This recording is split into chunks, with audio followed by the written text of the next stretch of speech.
Whether these things should be set down to greatness of spirit or smallness of mind is an open question. Plutarch. Prologue. The Dream. General Washington paused and studied his boot prints in the newly thawed mud. He took a deep breath of spring air, closed his eyes, and released the breath.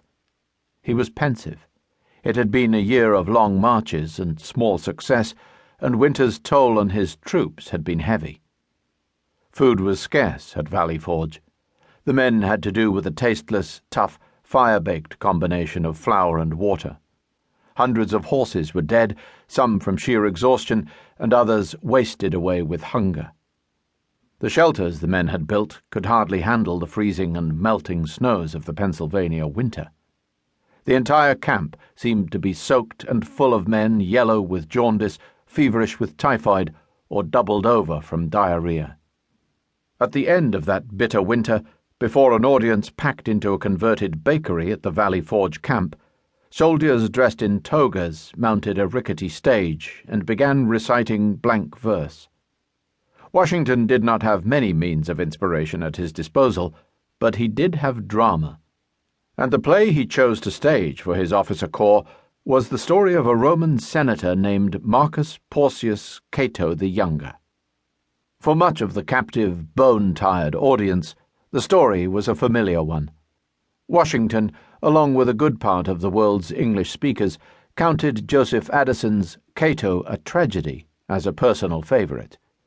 By the time the play made its debut at Valley Forge, it had already been staged 234 times in England alone. With 26 different editions in print, it had become a mandatory text for every well-read man of the day. On the front lines of his first war, a 26-year-old Washington wrote that he would rather be home acting a part in Cato himself. Washington's peers studied and memorized the tragedy. They quoted it, consciously and unconsciously, in public statements and in private correspondence. When Benjamin Franklin opened his private diary, he was greeted with lines from the play that he had chosen as a motto. When John Adams wrote love letters to his wife Abigail, he quoted Cato. When Patrick Henry dared King George to give him liberty or death, he was cribbing from Cato. And when Nathan Hale regretted that he had only one life to give for his country, seconds before the British Army hanged him for high treason, he was poaching words straight from Cato. George Washington, John Adams, and Samuel Adams were all honored in their time as the American Cato, and in revolutionary America there was little higher praise. When Washington wrote to a pre-turncoat, Benedict Arnold, and said, "It is not in the power of any man to command success, but you have done more. You have deserved it," he too lifted the words from Addison's Cato. How did the legend of a Roman who walked the halls of his Senate 1,800 years before America was born speak so powerfully through the ages? And why did Washington, in the darkest moment of his career, choose Cato to lift the spirits of his army? Who was Cato?